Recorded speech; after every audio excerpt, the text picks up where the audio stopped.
Hello everyone, ఎలా ఉంది మీ preparation? కొనసాగుతోందా? ఈ కరోనా పాండమిక్ టైంలో లాస్ట్ ఇయర్ కూడా ఇదే సమస్య వెంటాడింది. లాస్ట్ ఇయర్ కన్నా అతి భయంకరంగా ఉంది. అయినా కూడా అందరం కూడా ఇది ఎదిరించి పోరాడుతున్నాం. కాబట్టి ఇందులో అందరూ కూడా విజేతలే. అయితే మరి మన పోటీ పరీక్షలో కూడా విజేతలు కావాలని నేను కోరుకుంటున్నాను. ముఖ్యంగా ఈరోజు మనం ఈ క్లాస్ చెప్పుకునే ముందు ఒక అప్డేట్ని 2 అప్డేట్స్ని మీ దృష్టికి తీసుకురావాలనుకుంటున్నా.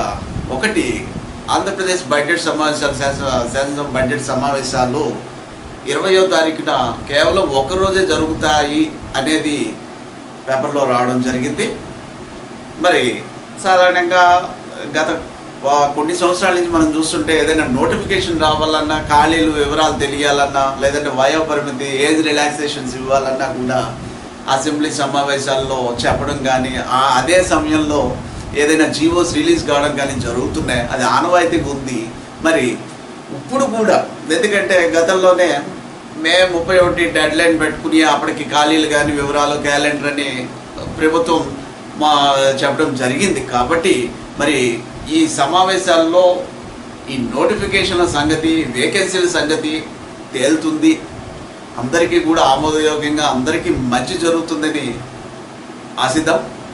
అలాగే రెండోది, కాంట్రాక్టర్ ఎంప్లాయీస్, ముఖ్యంగా విద్య, వైద్య, ఆరోగ్య రంగాలు, అలాగే దాదాపుగా 12 రంగాల్లో వాళ్ళ యొక్క కాంట్రాక్ట్ పీరియడ్ని సెప్టెంబర్ వరకు కూడా పొడిగిస్తూ జీవో పాస్ చేయడం జరిగింది.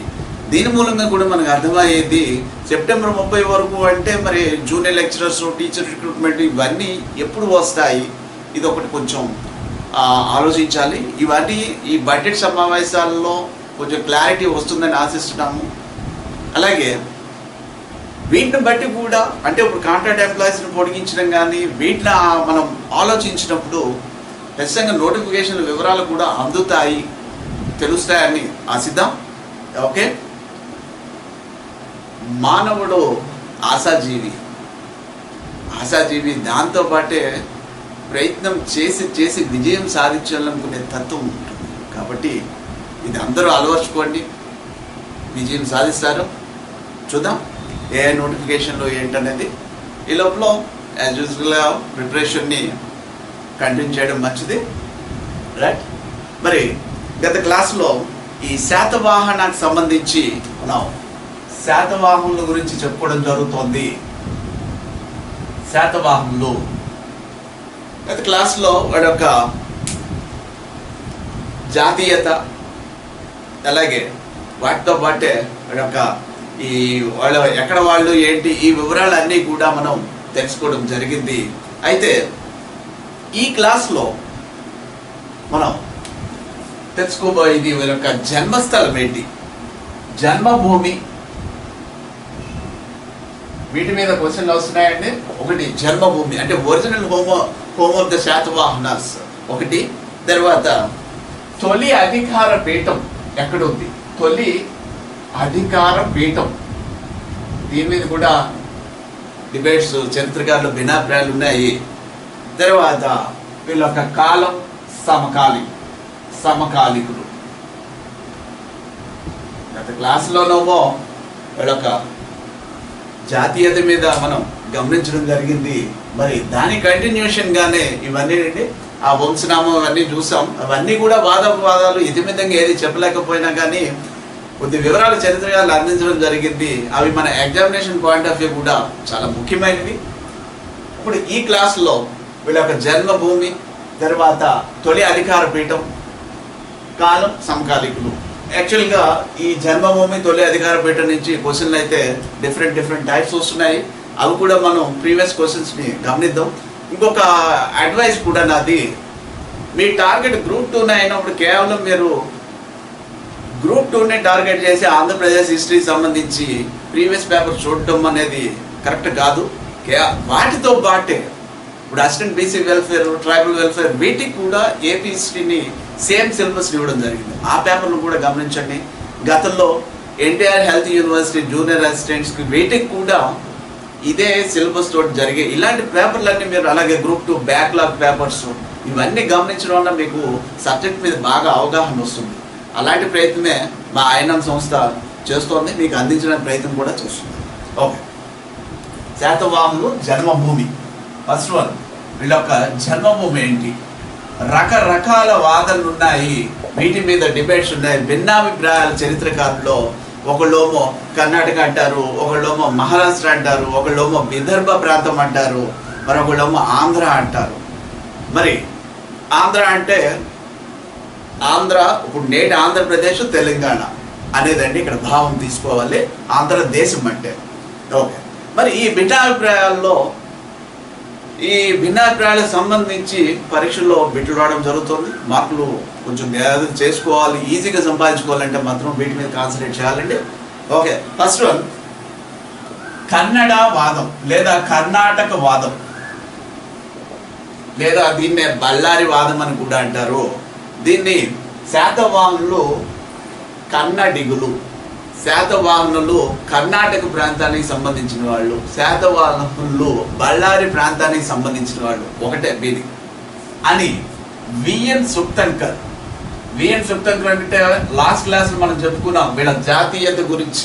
ఆయన జాతీయతకు సంబంధించి ఒక వాదం చేశారు, జన్మభూమి సంబంధించి ఒక వాదం చేశారు. గమనించాలి, ఈయన శాతవాహనులు కన్నడిగులు కర్ణాటక ప్రాంతానికి సంబంధించిన వాళ్ళు అని ఈయన చెప్పారండి. వీటికి ప్రధాన ఆధారాలు ఒకటి మేకధోని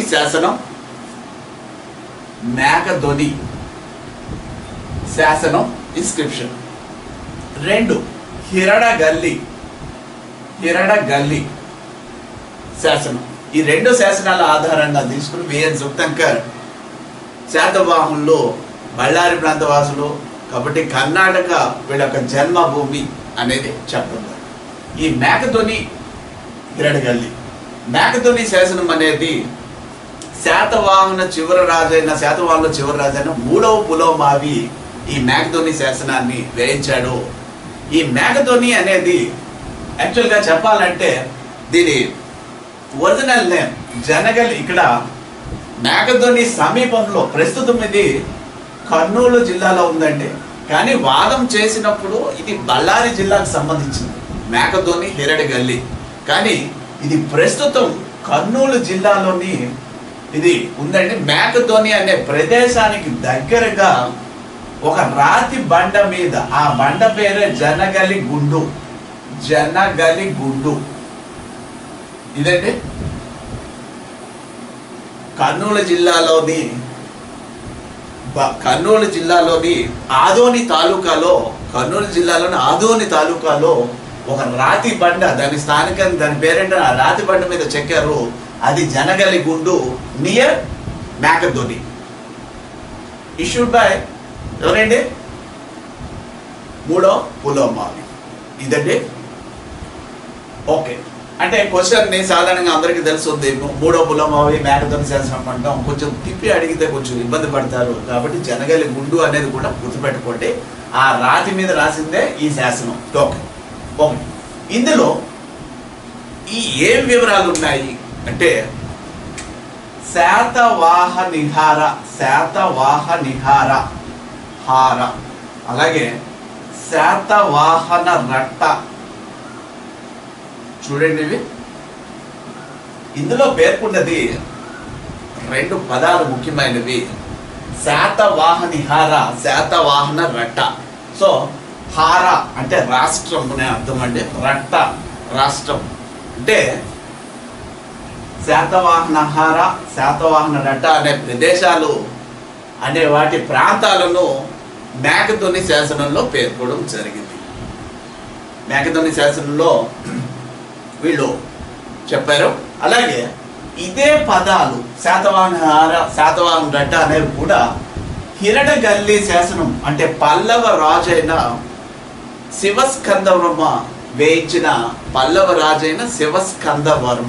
వేయించిన హిరడగల్లి శాసనంలో కూడా ఇదే పదాలు ఉన్నాయి, శాతవాహనిహార, శాతవాహన రట్ట. ఇవన్నీ ఆ టైంలో బళ్ళారి జిల్లాలో ఉన్నాయండి. ఈ రెండు కూడా ఆ టైంలో బళ్ళారి జిల్లాలో ఉన్నాయి. సో బళ్ళారి జిల్లాలో ఇక్కడ దొరికినవి మేకదొని హిరడగల్లి శాసనాలు. వీటిలో ఆ ప్రాంత ఉనికి, శాతవాహనుల యొక్క ప్రాంత ఉనికి బయటపడింది అని విఎన్ సుక్తాంకర్ చెప్తూ,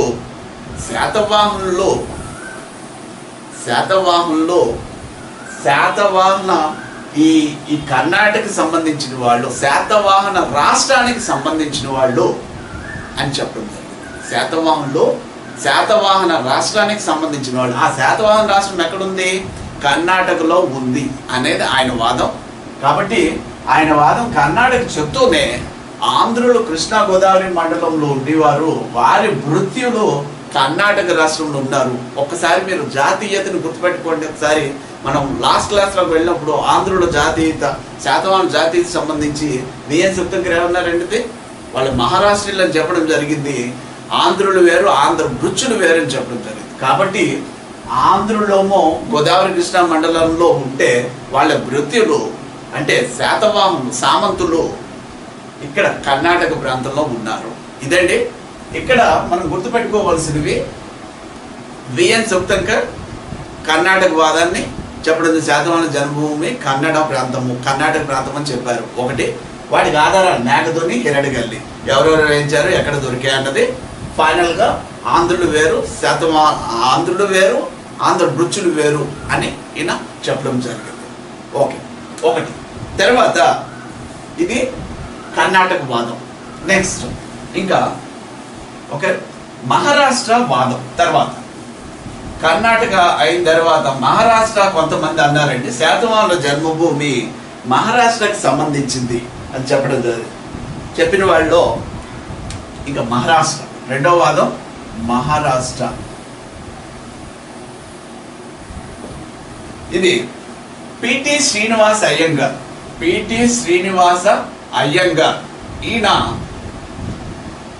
శాతవాహనులు మహారాష్ట్ర ప్రాంతానికి సంబంధించిన వాళ్ళు, వాళ్ళ జన్మభూమి మహారాష్ట్ర అని పేర్కోవడం జరిగింది. ఈయన తెలిపారు.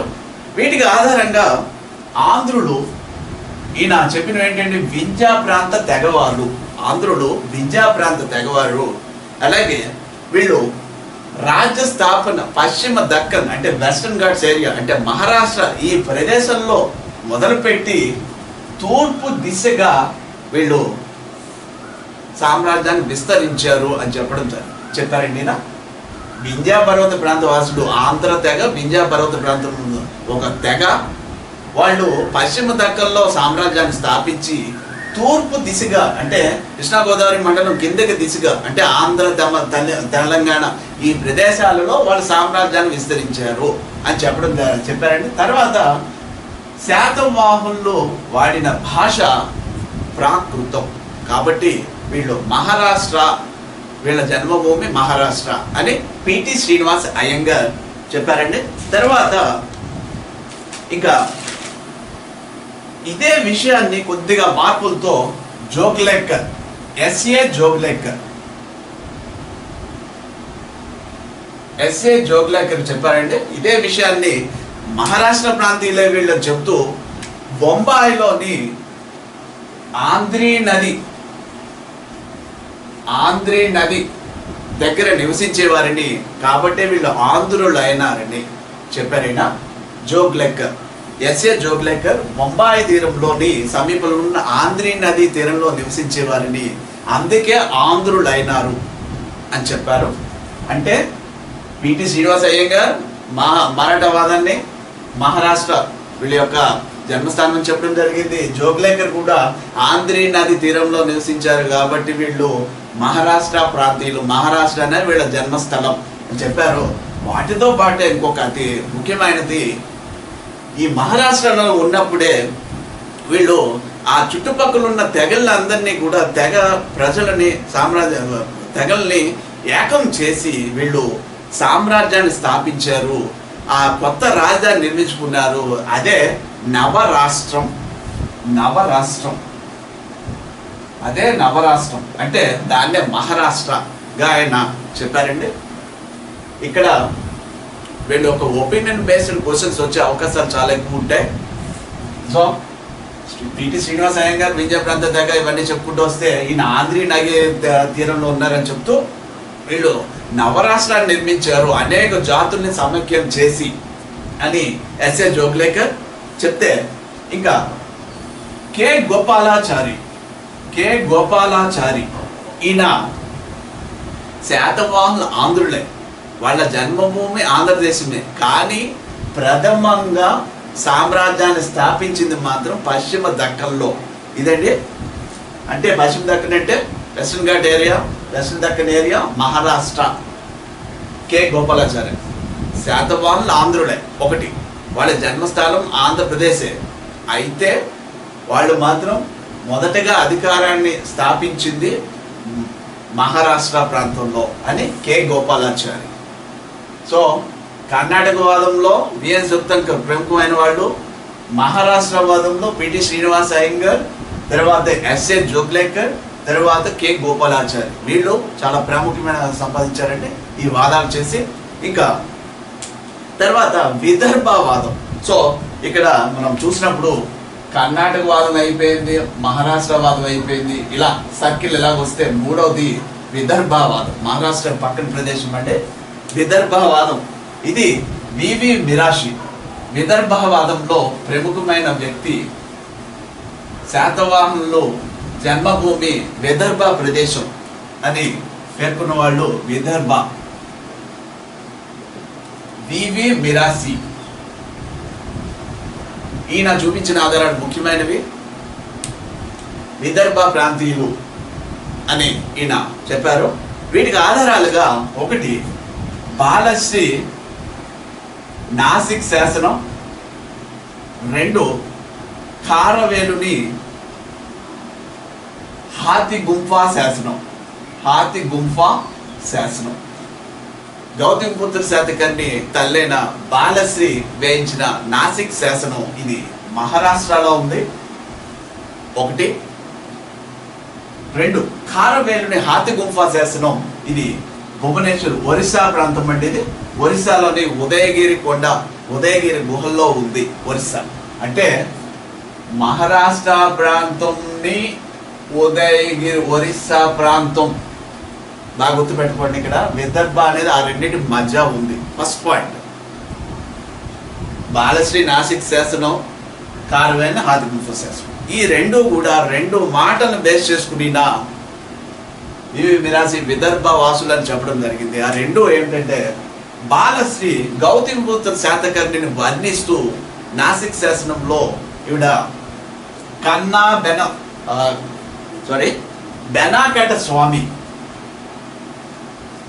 బెనాకట స్వామిగా పేర్కోవడం జరిగింది. ఈవిడ పేర్కొందండి బెనాకట స్వామి. బాలశ్రీ గౌతమ శాతకర్ణిని వర్ణిస్తూ బెనాకట స్వామి అని పేర్కొంది. అలాగే ఖారవేలుడు ఈయన ఒక యుద్ధం కోసం చెప్తూ శాతకర్ణిని ఎదిరించి తన సైన్యాలు కనబెన్నా నది వరకు వచ్చాయి. కనబెన్నా లేదా కన్నబెన్నా, ఓకే. ఈ రెండు ముఖ్యమైనటువంటి వీటి మీద బిట్లు ఆల్రెడీ గతంలో కొన్ని ఎగ్జామ్స్లో వచ్చాయి. బెనాకట స్వామి అని గౌతమ శాతకర్ణిని మళ్ళీ అక్కడ చెప్దాం, మళ్ళీ అది గౌతమ శాతకర్ణి వచ్చినప్పుడు అని ఆవిడ వర్ణిస్తే, శాతకర్ణి సైన్యాలను ఈయన ఎదిరించి శాతకర్ణిని ఎదిరించి ఖారవేలుని సైన్యాలు కనబెన్నా నది వరకు వచ్చాయనేమో హాతిగుంఫా శాసనంలో. ఏంటివి అంటే ఈ రెండు కూడా బెనాకట, కనబెన్నా, ఈ రెండు స్థలాలని ఈయన బేస్ చేసుకున్నది వైన్గంగా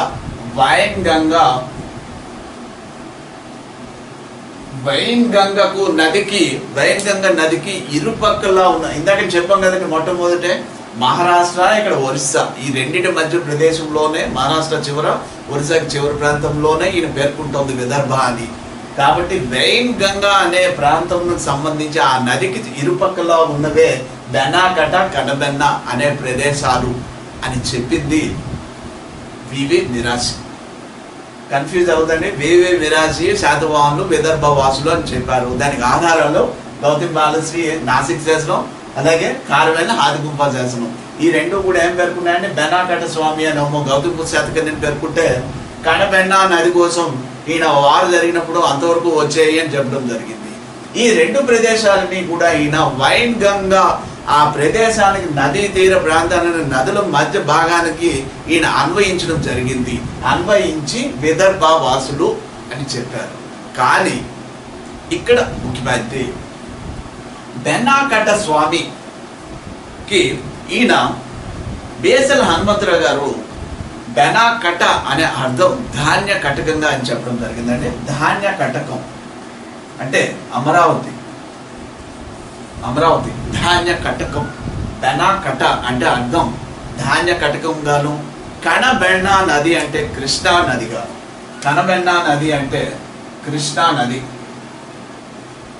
ఇది గతంలో కొన్ని ఎగ్జామ్స్లో వచ్చే. బెనాకట అంటే బేసల్ హనుమంతరావు గారి అభిప్రాయంలో బెనాకట అంటే ధాన్య కటకం ప్రాంతం అని, కనబెన్న అంటే కృష్ణా నది అని ఆయన వివరణ ఇచ్చారండి. బట్ మిరాజీ గారి ఉద్దేశంలో అయితే మాత్రం ఇది విదర్భ వైన్గంగా ప్రాంతంలో ఉన్నాయన్నది. ఓకే, ఇంకా ఆంధ్ర ఫైనల్గా. ఓకే, కర్ణాటక అయిపోయింది, మహారాష్ట్ర అయిపోయింది, ఆంధ్ర ఇంకా రౌండ్ ఇలాగండి. సో ఆంధ్ర ప్రాంతీయులు వీళ్ళు అని కొంతమంది చరిత్రకారులు పేర్కొనడం జరిగింది. వాళ్ళ వివరాలు మనం తీసుకున్నప్పుడు అతి ముఖ్యమైన వ్యక్తి విన్సెంట్ స్మిత్. ఆంధ్రవాదం విన్సెంట్ స్మిత్. ఈయన మౌర్యుల కాలంలో ఆంధ్రులు కృష్ణా గోదావరి మండలంలో నివసించేవారని, మౌర్యుల కాలంలో కృష్ణా గోదావరి మండలంలో నివసించేవారని, తర్వాత వీళ్ళు అశోకుని మరణం తర్వాత వీళ్ళు తమ సామ్రాజ్యాన్ని విస్తరించుకుంటూ పశ్చిమానికి వెళ్ళారు. ఇది ముఖ్యమైనదండి. ఈస్ట్ నుంచి వెస్ట్కి వెళ్ళారనమాట. మౌర్యుల కాలంలో మౌర్య పాలన జరుగుతున్న సమయంలో అశోకుని మరణం ముందు వరకు కూడా వీళ్ళు కృష్ణా గోదావరి మండల వాసులని. అయితే అశోకుని మరణం తర్వాత వాళ్ళ సామ్రాజ్యాన్ని తూర్పు నుంచి పశ్చిమానికి విస్తరించుకున్నారని, ఈయన పశ్చిమ దక్కన్ వైపు విస్తరించుకున్నారనేది ఈయన వాదం అండి. సో విన్సెంట్ స్మిత్ ఇదే వాదాన్ని అత్యధికులు బలపరిచారు. వాళ్ళలో ఈజే రాప్సన్, ఎల్డి బార్నెట్, తర్వాత ఆర్జి బండార్కర్, మారేమండి రామారావు, గుర్తి వెంకటరావు. మళ్ళా ఇది బిట్స్ వచ్చే అవకాశం ఉంది ఇక్కడ. ఈజే రాప్సన్, ఎల్డి బార్నెట్, తర్వాత ఆర్జి బండార్కర్, మారేమండి రామారావు, గుర్తి వెంకటరావు. ఇక్కడ గుర్తి వెంకటరావు గారి ఒపీనియన్ కూడా వచ్చింది, మనం ఆలోచించాల్సిన అవసరం ఉంది. Same Vincent Smith opinion. Gurti Venkatarao garu ఏమంటారంటే, ఈయన శాతవాహనులు ఆంధ్రులను అంగీకరిస్తే వాళ్ళ సామ్రాజ్యం తూర్పు నుంచి పడమరకు విస్తరించింది. ఇవి చాలా చాలా ముఖ్యమైనవండి. గతంలో వీళ్ళందరూ ఏమని చెప్తున్నారు, కర్ణాటక వాసులు అని ఒకళ్ళు చెప్తున్నారు, ఒకళ్ళేమో మహారాష్ట్ర అంటే పశ్చిమ ప్రాంతంలోని పశ్చిమ దక్కన్ ఈ ప్రాంతానికి సంబంధించిన వాళ్ళని కొంతమంది చెప్తున్నారు. విదర్భ ఇంకొంచెం పక్క కొంచెం మహారాష్ట్ర చివరి ప్రాంతంలోని విదర్భ ప్రాంతం కొంతమంది చెప్తున్నారు. ఆంధ్ర ప్రాంతం వీళ్ళు అంటే తూర్పు నుంచే శాతవాహనులు తొలి జన్మభూమి తూర్పును ఉంటే తర్వాత విస్తరించుకుంటూ పశ్చిమానికి వచ్చారు. ఇదండి ఇచ్చే వివరణ. ఈ వివరణలు ఇలాంటి కొటేషన్ బేస్ చేసుకుని గతంలో ఎగ్జామ్స్లో రావడం జరిగింది, క్వశ్చన్స్ రావడం జరిగింది. సో ఈ కర్ణాటక వాదం, మహారాష్ట్ర వాదం, విదర్భవాదం, ఆంధ్రవాదం ఇవన్నీ కూడా ఇక్కడ మీరు గమనిస్తే ఒక సర్కిల్లా తిరుగుతున్నాయని గమనించండి ఒకసారి. ఓకే, ఇది 2017 గ్రూప్ 2 మెయిన్స్లో వచ్చిన క్వశ్చన్ని ఒకసారి చూడండి. మేకధోని శాసనం ఆధారంగా శాతవాహనులు బళ్ళారికి చెందిన వారని చెప్పినది క్రింది వారిలో ఎవరు? 1 వివి Mirasi, 2 RG Bhandarkar, 3 VS సుక్తంకర్, 4 SA జోగ్లెక్కర్. ఇప్పుడు ఆల్రెడీ మనం ఇవన్నీ కూడా వివరాలు చెప్పుకున్నాం. ఇందులో ఆన్సర్ ఏంటంటే బళ్ళారి చెప్పాం కదా ఇందాకనే, మేకతోని అదే కర్ణాటక వాసులని లేదా బళ్ళారి వాసులని ఇవన్నీ కూడా చెప్పాం. కాబట్టి విఎన్ సుక్తంకర్ ఆన్సర్ ఏంటంటే విఎన్ సుక్తంకర్. ఓకే, ఇక వీళ్ళ యొక్క నెక్స్ట్ తొలి అధికార పీఠం శాతవాహనులు. ఇప్పుడు మనం వీళ్ళు జన్మభూమి చూసాం. తొలి అధికార పీఠం ఏంటి, ఖచ్చితంగా ఎక్కడ ఎగ్జాక్ట్లీ ఎక్కడ ఉన్నారు అనే వివరాలు మనం తెలుసుకోవాల్సి ఉంది. తొలి అధికార పీఠం, వీటికి ఆధారాలుగా మనం పురావస్తు ఆధారాలు కావచ్చు, లేదంటే వాజ్పేయి ఆధారాలు, లిటరరీ ఎవిడెన్సెస్ గురించి కూడా ఇక్కడ చూడాలి. వీటిలోంచి కూడా గతంలో కొన్ని ఎగ్జామ్స్లో క్వశ్చన్ రావడం జరిగింది. ఓకే, సో తొలి అధికార పీఠం ఎక్కడ వీళ్ళది, భిన్న వాదాలు ఉన్నాయి. ఆ వాదాలు మనం అలాగే సోర్సెస్ కూడా ఉన్నాయి వీటికి. లిటరరీ సోర్సెస్, ఆర్కియలాజికల్ సోర్సెస్ అంటే సారస్వత ఆధారాలు ఉన్నాయి, అలాగే ఆర్కియలాజికల్ పురావస్తు ఆధారాలు ఉన్నాయి. ఈ రెండింటి విభజనతో మనం ఒక కంక్లూజన్ చరిత్రకారులు ఏమన్నారన్నది వీటి మీద చూద్దాం. మొట్టమొదటిగా ఈ లిటరరీ సంబంధించి ఫస్ట్ మనం బౌద్ధ సాహిత్యం వీటి గురించి వివరాలు ఎక్కువగా అందిస్తోంది. బౌద్ధ సాహిత్యం ఒకటి వినయ పీఠక అంటే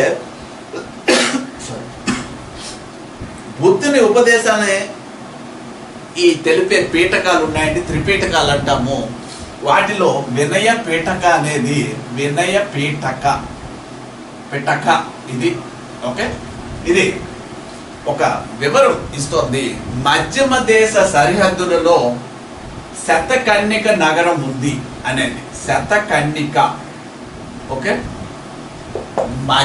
మధ్యమ దేశ సరిహద్దులలో శతకన్నిక నగరం ఉంది. ఎగ్జాక్ట్గా చెప్పలేదు కానీ మధ్యమ దేశ సరిహద్దులలో శతకన్నిక నగరం ఉంది అని తెలిపినది వినయ పీఠక. బౌద్ధ సాహిత్య త్రిపీఠకాలలో, బౌద్ధ గ్రంథాల్లో ముఖ్యమైన త్రిపీఠకాలలో వినయ పీఠక ఇది పేరు. శతకన్నిక అనే నగరం గురించి చెప్పింది. ఇంకా 2 ఇక్కడ తీసుకుంటే బౌద్ధ జాతక కథలు. అంటే జాతకాలు అంటే బుద్ధుని గత జీవితాల గురించి, గత జీవితం గురించి తెలిపే వృత్తాంతాలు తెలిపే కథలు జాతక కథలు అంటాం. ఈ జాతక కథల్లో ముఖ్యమైనవి భీమసేన జాతకం,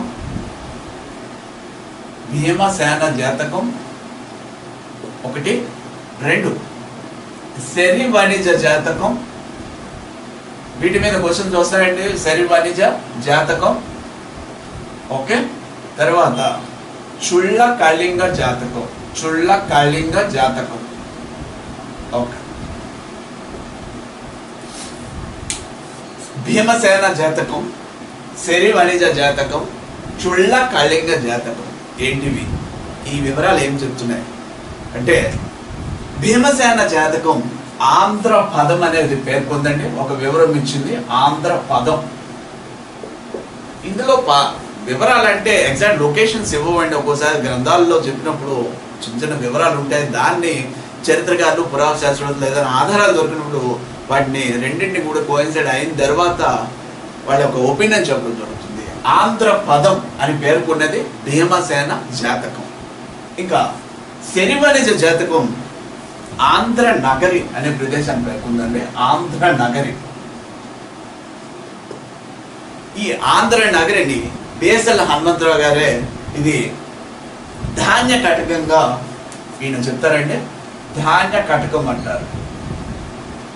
ధాన్య కటకం అంటే అమరావతి.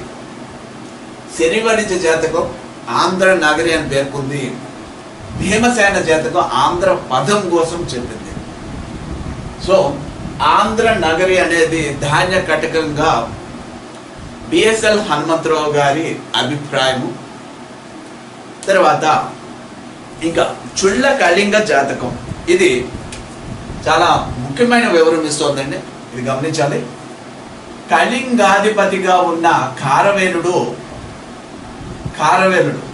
సారీ జస్ట్ దంతపురం రాజధానిగా ఉన్న కళింగాధీశుడు. దంతపురం ప్రస్తుతం ఇది శ్రీకాకుళంలో ఉందండి. దంతపురం రాజధానిగా ఉన్న కళింగాధీశుడు ఓకే. ఒకటి అస్మక రాజైన అరుణుడు ఓకే. ఇప్పుడు చూడండి, దంతపురం రాజధానిగా ఉన్న, దంతపురం అంటే శ్రీకాకుళం, కళింగ ఇవన్నీ గుర్తుపెట్టుకోండి. రాజధానిగా ఉన్న కళింగాధీశుడి అస్మక రాజైన, అస్మక అంటే గుర్తుపెట్టుకోవాల్సింది నేటి తెలంగాణ రాష్ట్రంలోని నిజామాబాద్ జిల్లాకు సంబంధించిన ప్రాంతం. దాని రాజధాని అంటే అస్మక రాజధాని. మహాజనపదాలు క్రీస్తుపూర్వం 6వ శతాబ్దంలో మహాజనపదాలు ఏర్పడ్డాయి. వాటిలో దక్షిణాదిని ఏకైక మహాజనపదం ఒకటే, అది అస్మక జనపదం. అంటే ఇది ఆంధ్రదేశానికి సంబంధించి చాలా ముఖ్యమైనది. అస్మక అంటే ఇది నేటి నిజామాబాద్, కరీంనగర్ ఈ ప్రాంతాలు, ఆదిలాబాద్ ఇవన్నీ కలగలిపిన ప్రాంతంగా చరిత్రకారులు, పురావస్తు శాస్త్రవేత్తలు గుర్తించారు. అస్మక రాజధాని పోతన అంటే నేటి బోధన్ నగరం అండి అస్మక రాజధాని ఓకే. దీని రాజు ఓకే. ఇదేమో కళింగకి సంబంధించి దంతపురం శ్రీకాకుళం. అస్మక రాజు ఓకే తెలంగాణ ప్రాంతంలోని ఉందండి. సో వీళ్ళ ఇద్దరి మధ్య కూడా యుద్ధం జరిగినట్లుగా చుళ్ళ కళింగ జాతకం చెప్తోంది. ఇది ఇక్కడ ముఖ్యమైనది. సో ఇతను కళింగాధీశుడు అస్మక రాజు అరుణ్యంతో పోరాడి ఓడిపోయాడు అనేది చుళ్ళ కళింగ జాతకం చెప్తోంది. మళ్ళీ ఒకసారి ఇక్కడ పాయింట్, దంతపురం రాజధానిగా ఉన్న కళింగాధీశుడు అస్మక రాజైన అరుణుడితో పోరాడి పరాజయం పొందినట్లుగా చుళ్ళ కళింగ జాతకం చెబుతుంది. ఇక్కడ మనకి దీన్ని బట్టి అర్థమైంది ఏంటంటే దంతపురం అనేది శ్రీకాకుళం ఏరియా, అస్మక అనేదేమో ఇది దగ్గరగా ఈ హైదరాబాద్ ఏరియా అంటే తెలంగాణ ప్రాంతానికి సంబంధించింది, అంటే ఆంధ్ర మండలంలో ఉన్నాయి అన్నది అర్థమవుతుంది ఇదంతా కూడా. సో ఎగ్జాక్ట్ లొకేషన్ అయితే ఇవ్వలేకపోతున్నాయి, కొన్ని వివరాలు ఇవ్వగలుగుతున్నాయి. ఇంకా జైన వాజ్మేయం కూడా ప్రతిష్టానపురం గురించి చెప్తున్నాయండి. బౌద్ధ వాజ్మేయం ఇవి ఈ వెనపేటక భీమసాన జాతకం, శరువనిజ జాతకం, చుళ్ళ కళింగ జాతకం ఏం చెప్పారు చూసాం. ఇంకా జైన వాజ్మేయాలు కూడా ఈ శాతకర్ణి, ఈ ప్రతిష్టానపురం వీళ్ళ గురించి శాతవాహన రాజధాని ప్రతిష్టానపురంగా జైన వాజ్మేయం చెప్తుంది. ఇంకా పురావస్తు ఆధారాలు ఓకే. లిటరేరీలో మనకి ఈ అవైలబిలిటీగా ఉండే ఈ ఆధారాలు. ఇంకా జైన వాజ్మేయమో ఈ ప్రతిష్టానపురం శాతవాహన రాజధానిగా చెప్తుందండి. ప్రతిష్టానపురం అంటే అదేంటంటే ఎక్కడ మహారాష్ట్రలో ఉంది, ఔరంగాబాద్ జిల్లా, దాన్నే పైఠాన్ అంటున్నాం. యాక్చువల్లీ చెప్పాలంటే మీరు ఈ మహాజనపదాలు అనేది ఒకసారి మీరు చదివితే క్రీస్తుపూర్వం 6వ శతాబ్దంలో మహాజనపదాలు ఏర్పడింది. ఆ దక్షిణాదిన ఏకైక రాజ్యం అస్మక, ఆ పక్కన ఉన్న రాజ్యమే బులక రాజధాని పైఠాన్, ప్రతిష్టానపురం, అస్మక రాజధాని బోధన్. ఇది ఒకసారి మీరు 16 మహాజనపదాస్, ఇది 6th century BC అనేది చూడండి, అక్కడ మీకు కొంచెం క్లారిటీ వస్తుంది ఓకే. తర్వాత ఇంకా పురావస్తు ఆధారాలు, వీటిలో ఇప్పుడు మనం చెప్పుకున్న వాటికే కొన్ని కోయిన్సైడ్ అవుతున్నాయి. ఇప్పుడు ఏ ప్రదేశాలు అయితే వీళ్ళు ఎగ్జాక్ట్ లొకేషన్ ఇవ్వలేకపోతున్నారో అలాంటివి మనం పురావస్తు ఆధారాల ద్వారా తెలుసుకోవచ్చు. ఆర్కియలాజికల్ ఎవిడెన్సెస్ ఇది ఎక్కువగా మహారాష్ట్ర ఆధారంగా పైఠాన్ ఏరియాలో, ప్రతిష్టానపురం అంటున్నాం కదండి, ప్రతిష్టానపురం, నెవాసా ప్రాంతాలలో మహారాష్ట్రలోని పైఠాన్, నెవాసా ఈ ప్రాంతాలలో తవ్వకాలు జరిగాయి. తవ్వకాలు జరిగినప్పుడు ఇక్కడ శాతవాహనం సంబంధించిన, తొలి శాతవాహనం సంబంధించిన నాణాలు, వీళ్ళకు ముద్రలు, సీల్స్, కాయిన్స్ ఇవన్నీ కూడా లభ్యమయ్యాయి. ఒకటి మహారాష్ట్ర. తర్వాత ఇంకా తెలంగాణ ప్రాంతంలో హైదరాబాద్ ఏరియా, అలాగే కోటిలింగాల ఏరియా, కొండాపూర్ ఏరియా ఇలాంటి ప్రదేశాలలో మహారాష్ట్రలో పూనా, వరంగల్, హైదరాబాద్, కొండాపూర్, కోటిలింగాల ఈ ప్రదేశాలలో కూడా ఇవన్నీ కూడా అంటే మీరు గమనించవలసింది మహారాష్ట్ర ఈ మహారాష్ట్ర తర్వాత తెలంగాణ ప్రాంతాలు న్యూక్లియస్ ఏరియాస్గా మీరు గమనించాలి, గుర్తించాలి. కేంద్రీకృతమై ఉంది, తొలి శాతమానం అత్యధికంగా కేంద్రీకృతమైంది. తవ్వకాల ద్వారా మనకు ప్రూవ్ అవుతుంది. మహారాష్ట్ర పైథాన్ నివాస ప్రాంతాల్లోనూ అలాగే తెలంగాణ ఉత్తర తెలంగాణ ప్రాంతాల్లోనూ అత్యధికంగా తొలి శాతమానం సంబంధించిన నాణ్యాలు, శాసనాలు, సీల్స్ ఇవన్నీ కూడా బయలుపడ్డాయి. ఓకే, అలాగే మరి కారవేలుని హాతిగుంఫా శాసనం, కారవేలుని హాతిగుంఫా శాసనం కూడా ఇక్కడ ఆధారం అండి. కారవేలు యొక్క హాతిగుంఫా శాసనం శాతవాహన రాజ్యం కళింగ రాజ్య సరిహద్దుల్లో ఉంది అనేది పేర్కొన్నారు. కారవేలుడు తన హాతిగుంఫా శాసనంలో శాతకర్ణి రాజ్యం కళింగకు ఒక సరిహద్దుల్లో ఉంది అని ఆయన పేర్కొనడం జరిగింది. ఇది కూడా దగ్గరగా అదే విషయాన్ని చెప్తోందండి, కళింగకు సరిహద్దుల్లో. మరి ఇక్కడ చూడండి, చుల్ల కళింగ జాతకం ఏమని చెప్తోంది. ఇది దంతపురం కళింగాధీశుడు అస్మక రాజు అన్నిటితో పోరాడాడు చెప్తోంది. ఇక్కడ కారవేలుడు శాతకర్ణి రాజ్యం కళింగకు దరిదాపుల్లో ఉందని చెప్తున్నారు. వీటన్నిటిని బట్టి కూడా మనం గమనించినప్పుడు ఒక అంటే ఈ లిటరరీ ఎవిడెన్సెస్ని, సారస్వత ఆధారాలని, ఈ పురావస్తు ఆధారాలని రెండింటినీ కూడా మనం బాగా గమనించినప్పుడు అర్థమయ్యేది, ఇది క్లియర్ కట్గా తెలిసేది చరిత్రకారుల అభిప్రాయం, ముఖ్యంగా బిఎస్ఎల్ హనుమంతరావు గారి అభిప్రాయం ప్రకారం పైఠాన్ తొలి రాజధాని, తొలి అధికార పీఠం పైఠాన్గా చెప్పారండి ఆయన. పైఠాన్ దీన్నే అంటే మనం ఇప్పుడు లిటరరీ చూసాం, తర్వాత ఆర్కియలాజికల్ ఎవిడెన్స్ చూసాం. ఈ రెండింటినీ కూడా మనం బేరేజ్ వేసుకున్నప్పుడు, చరిత్రకారుల అభిప్రాయాన్ని మనం తీసుకున్నప్పుడు పైఠాన్ వీళ్ళ యొక్క తొలి అధికార పీఠం పైఠాన్గా చెప్పవచ్చు. ప్రతిష్టానపురం అంటే ఇప్పుడు చెప్పాం కదండి, మహారాష్ట్రలో అత్యధికంగా దొరికాయి, అలాగే ఉత్తర తెలంగాణ ప్రాంతం దొరికాయి. ఇక్కడే ఉంది, కేంద్రీకృతమై ఉంది తొలి శాతవాహనుల యొక్క అధికారం అంతా కూడా. ఎందుకు పైఠాన్ని కేంద్రీకృతం చేశారంటే వర్తక వాణిజ్యాలకి ఈ ప్రదేశం చాలా అనుకూలంగా ఉంది, సముద్రాధిపత్యానికి కూడా అనుకూలంగా ఉంది. కాబట్టి అప్పుడు ఈ ప్రాంతం తర్వాత మనం యుద్ధాల్లో ఆ సమయంలో చూద్దామండి పైఠాన్కి ఎందుకు అంత ప్రాధాన్యతగా ఉందనేది.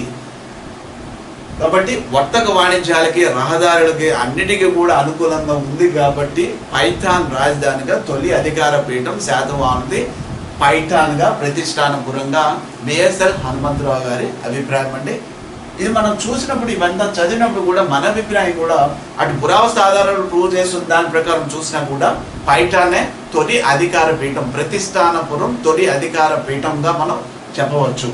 ఓకే, కానీ ఎగ్జామ్స్లో రకరకాలుగా రావచ్చు. మామూలుగా అడిగితే ప్రతిష్టానపురం శాతవాహన రాజధాని, లేదంటే గత క్లాసులో చెప్పుకున్నట్లుగా ఎల్డి బార్నెట్ శ్రీకాకుళం ఇలా వరుసగా వచ్చారు కదండి. ధాన్య కటకం, తర్వాత ప్రతిష్టానపురం, వాళ్ళ ఒపీనియన్ కూడా అడిగే అవకాశాలు ఉన్నాయి. ఇక్కడ క్వశ్చన్ ఏ విధంగా రావచ్చు, మీరు అవగాహన పెంచుకోవాల్సిన అవసరం అయితే ఉంది.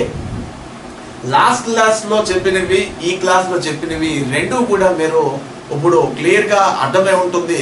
వాళ్ళ జన్మభూమి ఎక్కడ అనేది చెప్పాం, తర్వాత వాళ్ళ జాతి ఇది ఎక్కడ అనేది చెప్పాము, ఇక్కడ జన్మభూమి అని చెప్పాము, తర్వాత తొలి అధికార పీఠం చెప్పాము. ఈ అన్నిటికీ కూడా ఒక సంబంధం ఉంది అన్నది గమనించి మీరు బాగా చదివి ఒకదానికొకటి కన్ఫ్యూజ్డ్ కాకుండా ఎవరేమన్నారు, మీ ఒపీనియన్ ఏంటి, చరిత్రకారుల ఒక ఒపీనియన్ ఏంటి అన్నది గమనించండి. ఫైనల్గా వీళ్ళ యొక్క రాజధాని ప్రతిష్టానపురం, తొలి రాజధాని ప్రతిష్టానపురంగా చెప్పవచ్చు. ఓకే, మరి దీని మీద క్వశ్చన్ అంటే ఈ తొలి అధికార పీఠం మీద ఒక క్వశ్చన్ వచ్చిందండి. ఇది 2012 ఎన్టీఆర్ హెల్త్ యూనివర్సిటీకి సంబంధించి జూనియర్ అసిస్టెంట్స్, వీటికి అప్పుడు ఆంధ్రప్రదేశ్ హిస్టరీని సిలబస్గా గ్రూప్ 2 ఏదైతే ఉందో అదే సిలబస్ మెన్షన్ చేశారు. వాటిలో వచ్చిన క్వశ్చన్ చూస్తే, ఈ క్రింద ఇవ్వబడిన ఏ జాతకం ధాన్య కటకమును ఆంధ్ర నగరిగా చూపుతున్నది? 1 రుద్రక జాతక కథ, 2 శని వణిజ జాతక కథ, 3 భీమసేన జాతక కథ, 4 ఏది కాదు. మనం ఇప్పుడు ఆంధ్ర నగరినే చెప్పాము, శరీ వణిజ జాతకం ఆంధ్ర నగరినే చెప్తోంది, ధాన్య కటకంగా చెప్తోంది. దీన్ని బిఎస్ఎల్ హనుమంతరావు గారు కూడా ధాన్య కటకంగా చెప్పారన్నది మనం దాని క్లాస్లో ఇదిగో ఇక్కడ మనం చెప్పడం జరిగింది. ఇదే bit 2012 NTR health university junior అసిస్టెంట్లో వచ్చింది. సో ఇదండి తొలి అధికార పీఠం. ఇంకా కాలం కొద్దిగా అవగాహన రావాల్సి ఉందండి కాలం గురించి. అలా అని చెప్పి వాళ్ళ యొక్క పాలనా కాలాలు అన్నీ కూడా కంఠస్థపట్టవలసిన అవసరం లేదు, అది ఫూలిష్నెస్ కూడా. కేవలం చరిత్రలో శతాబ్దాలు అత్యవసరమైన పాలనా కాలాలు మాత్రమే గుర్తుపెట్టుకోవాలి తప్పించి ప్రతిదీ కూడా ఒక్కొక్క రాజు ఇంతకాలం పరిపాలించాడు అది అనవసరమైన వ్యవహారం, అది మాత్రం గమనించండి. ఓకే, ఇప్పుడు కాలం సమకాలికులు ఎవరు కొద్దిగా వివరాలు తెలుసుకుందాం. శాతవాహనుల పాలనా కాలం కోసం కూడా చాలా చాలా భిన్న వాదాలు ఉన్నాయి. ఎందుకంటే ఆధారాలు మనకి పూర్తిగా లభ్యం కాకపోవడం, వీటి మీద ప్రతి చరిత్రకారులు వారి యొక్క వాదాన్ని వివరించడం జరిగింది. మరి మనం ఒక కొద్దిగా అవగాహన రావడం కోసం వీళ్ళ యొక్క కాలం అనేది గమనించవలసి ఉంది. ఎందుకంటే పొలిటికల్ హిస్టరీ చెప్పుకునే ముందు ఇది చాలా అవసరం.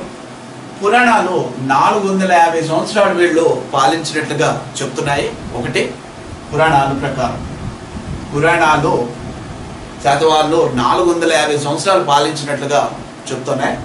అయితే సాధారణంగా మన తెలుసున్న కాలాన్ని మనం తీసుకోగలిగితే, అంటే మామూలు పుస్తకాలు అప్డేట్ కానీ పుస్తకాల్లో మనం చదివే పుస్తకాల్లో ఎప్పుడు అరౌండ్ ఇది రఫ్గా చెప్తారండి 200 BC నుంచి 200 AD మధ్యకాలం అనేది ఎక్కువగా చెప్తూ ఉంటారు. 200 BC టు 200 AD ఈ రెండింటి మధ్య, అంటే క్రీస్తు పూర్వం 200 మధ్య 200 అప్రాక్సిమేట్లీ, అంటే అటు ఇటుగాను సామ్రాజ్యం స్థాపించబడి 200 క్రీస్తకం 200 ఆ సమయంలో సామ్రాజ్యం విచ్ఛిన్నత అయ్యింది, డిక్లైన్ అయిపోయింది అనేది చెప్పడం జరుగుతుంది. ఇక్కడ ఎక్కువ మనకి వచ్చే ఆధారాలు కానీ లేటెస్ట్ అంటే పొట్టి శ్రీరాములు తెలుగు యూనివర్సిటీకి సంబంధించిన పుస్తకాల ఆధారంగా, అదే ఆంధ్రప్రదేశ్ హిస్టారికల్ కాంగ్రెస్ వాళ్ళు పొట్టి శ్రీరాములు యూనివర్సిటీ కంబైన్డ్గా ఇప్పుడున్న మోస్ట్ అథెంటిక్ బుక్ ఏవి అంటే ఆ పుస్తకాలనండి. అయితే ఆ పుస్తకాలు 8 వాల్యూమ్స్ ఉంటాయి. వాటిలో మనం ఈ శాతవాహనులకు సంబంధించిన విషయాన్ని వీళ్ళు చెప్పినది తీసుకుంటే క్రీస్తు పూర్వం 1వ శతాబ్దం, క్రీస్తు పూర్వం 1వ శతాబ్ది అంటున్నారు. ఓకే, క్రీస్తు పూర్వం 1వ శతాబ్ది అంటే 100 అప్రాక్సిమేట్లీ 100 నుండి క్రీస్తు శకం 220 ఇన్ బిట్వీన్ 225 ఈ మధ్యకాలం వరకు కూడా కొనసాగింది అనేది వీళ్ళ ఒపీనియన్ ఏంటిది. ఏపీ హిస్టారికల్ కాంగ్రెస్ వారి యొక్క ప్రచురిత గ్రంథం ప్రకారం క్రీస్తు పూర్వం 1వ శతాబ్దిలో ప్రారంభమయ్యి క్రీస్తు శకం 2వ శతాబ్దిలో అంతమైనట్లుగా వాళ్ళు పేర్కొనడం జరిగింది. ఓకే, కాలాల గురించి రఫ్గా ఒక అసెస్మెంట్ ఉంటే చాలంటే వీటి గురించి మరీ ఎక్కువ కంటసపడవలసిన అవసరం లేదు. ఇంకా సమకాలికులు ఎవరు, ఇది కొద్దిగా మనం పొలిటికల్ హిస్టరీ గమనించినప్పుడు అలాగే ఎకనామిక్ కండిషన్స్ గమనించినప్పుడు ఇది చాలా ముఖ్యమైనది. వీళ్ళ యొక్క సమకాలికులు కాంటెంపరీస్ ఎవరు, శాతవాహనులు పాలిస్తున్నప్పుడు శాతవాహనులు రాజ్యానికి వచ్చేటప్పుడు అప్పటికి సమకాలికులు ఎవరెవరు అంటే ఇది కొంచెం గమనించండి. ఒకటి మౌర్యులు, 2 మౌర్యుల తర్వాత వచ్చిన సుంగులు, 3 కణ్వులు, 4 పశ్చిమ క్షాత్రపులలో వెస్ట్రన్ క్షాత్రపాస్ అంటామండి. ఇది పశ్చిమ క్షాత్రపులలో ముఖ్యమైన కర్దమక వంశస్థులు, తర్వాత క్షహరాట వంశస్థులు 5 మౌర్యులు, ఆ మౌర్యుల తర్వాత వచ్చిన సుంగులు అదే ప్రదేశంలో, తర్వాత కణ్వులు, మరి వెస్టర్న్ క్షాత్రపాస్ కర్దమకలు, తర్వాత క్షహరాట్లు, ఇదంతా మహారాష్ట్ర ఆ పై భాగాలకు సంబంధించింది. తర్వాత సంఘం సాహిత్యం పేర్కొన్న సంఘం సాహిత్యం పేర్కొన్న 3 రాజ్యాలు, సంఘం సాహిత్యం పేర్కొన్న 3 రాజ్యాలు చోళ, చేర, పాండ్య. చోళ, చేర, పాండ్య ఈ 3 రాజ్యాలు. ఇదేమో శాతవాహన సామ్రాజ్యం అయితే ఇవండి మొత్తం దేశంలోనూ. ఇంకా విదేశీ రాజులు ఇవన్నీ కూడా పరిపాలిస్తున్న సమయం ఇది. మౌర్యుల తర్వాత శుంగులు, శుంగుల తర్వాత కన్వులు, వీళ్ళ కాంటెంపరీ సమకాలికులు. తర్వాత వెస్టర్న్ క్షాత్రపాసులో కర్దమక వంశస్థులు, ఇవన్నీ కూడా పొలిటికల్ హిస్టరీలో వస్తాయండి. అలాగే క్షహరాట వంశస్థులు. సంఘం సాహిత్యంలో పేర్కొన్న చోళ, చేర, పాండ్య ఇవన్నీ కూడా ఈ 200 BC to 200 AD మధ్య కాలంలో ఇవన్నీ అటు ఇటుగా ఉజ్జాయింపుగా ఇవి కొనసాగినవండి. మరి ప్రపంచంలో ఎక్కువగా శాతవాహనులు ఈ ట్రేడ్ అండ్ కామర్స్ వర్తక వాణిజ్యాలు జరిపినది రోమ్ తోటండి. రోమ్. సో రోమన్ చక్రవర్తులు వాళ్ళు కూడా సమకాలికులు అవుతారు ఆ సమయంలో. సో శాతవాహనులకు సమకాలికులు అంటే వీళ్ళందరూ కూడా సమకాలికులు. క్వశ్చన్ సాధారణంగా శాతవాహనులకు క్రింది వాటిలో సమకాలికులు కాని వాళ్ళు ఎవరు, లేదంటే సమకాలికులు అయిన వాళ్ళు ఎవరు, అలాంటి క్వశ్చన్స్ వచ్చే అవకాశం ఉంది. ఇది ఒకసారి చూడండి. ఇది నెక్స్ట్ మనం ఇదండి జన్మభూమి చూసాం, అధికార పీఠం చూసాం, కాలం, సమకాలికులు ఏంటనేది గమనించడం జరిగింది. నెక్స్ట్ క్లాస్లో వీళ్ళ యొక్క పొలిటికల్ హిస్టరీ, శాతవాహనుల యొక్క పొలిటికల్ హిస్టరీని మనం చూద్దాం. ఇప్పుడు ఏవైతే మనం ఈ పాయిటానో ఇవన్నీ ధాన్య కటకం చెప్తున్నాం, అసలు ఆ ప్రదేశాల కోసం ఎందుకు వార్ జరిగింది ఇవన్నీ కూడా అందులో చూస్తాము 1 by 1. ఈ వార్ జరగడానికి కారణాలు ఏంటి, ఎవరెవరు పార్టిసిపేట్ చేయడం జరిగింది. అయితే పొలిటికల్ హిస్టరీని మాత్రం కేవలం మనం ఎగ్జామినేషన్ పాయింట్ ఆఫ్ వ్యూలోనే చూడడం జరుగుతుంది. మరీ ఎక్కువ కాకుండా వాళ్ళ యొక్క వివరాలు, అటు సాంస్కృతికంగా వాళ్ళు చేసిన సేవలు కావచ్చు, పొలిటికల్గా ముఖ్యమైన యుద్ధాలు కావచ్చు, అలాగే ఆర్థికంగా వాళ్ళు లేదా అడ్మినిస్ట్రేటివ్ పరంగా వాళ్ళు చేసిన ఏవైతే ఉన్నాయో అవన్నీ కూడా మనం ఆ పొలిటికల్ హిస్టరీలో కొన్ని గమనించడం జరుగుతుంది. ఓకేనండి, నెక్స్ట్ మళ్ళీ క్లాస్లో కలుద్దాం. బాయ్.